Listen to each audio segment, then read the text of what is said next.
শুভ সন্ধ্যা। Share বাজারের মূল খবর ডেইলি মার্কেট আপডেটে আপনাদের স্বাগতম। সূচক আজ 148.28 পয়েন্ট বা 2.88% বেড়ে 5,290 পয়েন্টে সম্পন্ন হয়। বাজারে লেনদেন হয়েছে 594 কোটি টাকা, যা আগের কার্যদিবসের তুলনায় 42.71% বেশি।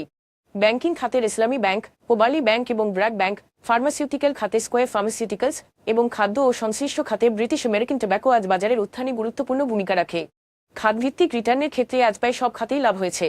টেলিকম খাত 4.73% সর্বোচ্চ বৃদ্ধি পায় এবং ব্যাংকিং খাত দ্বিতীয় সর্বোচ্চ 3.79% বৃদ্ধি পায়। আজকের শীর্ষ 20টি দর বৃদ্ধি পাওয়া কোম্পানির মধ্যে 9টি এনবিএফআই খাতের কোম্পানি ছিল। মেঘনা Condensed Milk Industries, Pragati Life Insurance, GSP Finance company সর্বোচ্চ দর বৃদ্ধি অর্জন করে। অপরদিকে Metro Spinning, New Line Clothings, Delta Spinners ছিল শীর্ষ দরপতনের শেয়ারের তালিকায়। এসব শেয়ারের ক্ষেত্রে কোনো মূল্য সংবেদনশীল তথ্য প্রকাশ করা হয়নি। গত 3 মাসের গড় লেনদেনের তুলনায় Hwa Well Textiles, BD, Prime Textile Spinning Mills এবং তাং হেয়ার নেটিং এবং ডাইং এর লেনদেনের পরিমাণ উল্লেখযোগ্যভাবে বেড়েছে। এই লেনদেন বৃদ্ধির পেছনে স্বাভাবিক কোনো কারণ জানা যায়নি। আজকের শীর্ষ দুটি সংবাদ। বাংলাদেশে বিনিয়োগ করা বিদেশি বিনিয়োগকারীদের মূলধন নিজ দেশে ফেরত পাঠানোর প্রক্রিয়া আরও সহজ করেছে বাংলাদেশ ব্যাংক।